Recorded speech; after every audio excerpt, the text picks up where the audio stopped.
देते, पहले ऋषि मुनि साप देते, उनका भी निवारण कैसे होगा इसके बारे में भी बताया गया है। ठीक है, वशीकरण, प्रायश्चित, मातृभूमि, महात्म्य आदि विवरण दिया गया है। कुछ मंत्रों में जादू टोने का भी वर्णन है। ये सब इतना सब किस में भरा है? अथर्ववेद में भरा है। आइए आप उसको पढ़िए। ठीक है, आइए देखते हैं। अथर्ववेद में परीक्षित और कुरुओं को राजाओं को कहा गया है तथा कुरु देश की समृद्धि का अक्षरण चित्रण मिलता है। अथर्ववेद में परीक्षित। अब जब हम लोग जो है कथा करवाते हैं तो वहां पर एक लोग परीक्षित लोग बनते हैं। तो परीक्षित जी की कहानी कहाँ से ली गई है? ठीक है, परीक्षित और कुरुओं की कहानी जो है कहाँ से ली गई है? तो ये जो है अथर्ववेद से ली गई है। ठीक है, आइए देखते हैं। अथर्ववेद में परीक्षित को कुरुओं का राजा कहा गया है। ठीक है, यानी कि जो है जो कुरु वंश था, जो महाभारत शुरू हुई थी, उनके राजाओं का जो राजाओं धृतराष्ट्र से पहले कौन शासन करता था?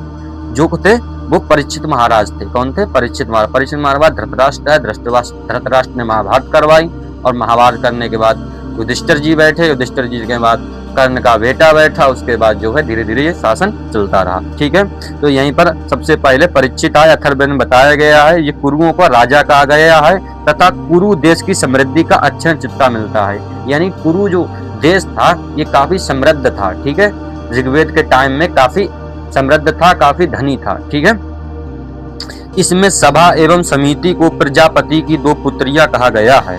यानी कि सभा तथा समिति को प्रजापति की 2 पुत्रियां कहा गया है।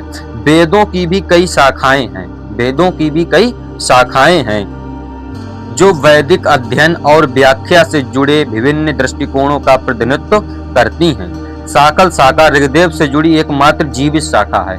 कौन सी शाखा? साकल शाखा। साकल शाखा कौन सी? साकल शाखा। ये किससे जुड़ी है? ऋग्वेद से जुड़ी एक जीवित शाखा है।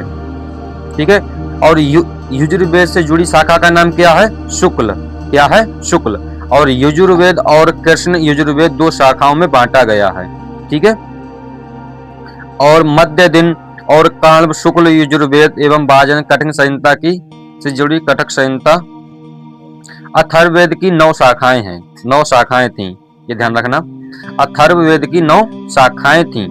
ठीक है, जिनके नाम हैं पैपलाद, तौद, और तीसरा है मौद, चौथा है सौनक, 5वां है जाजल, तीसरा है जलद और 7वां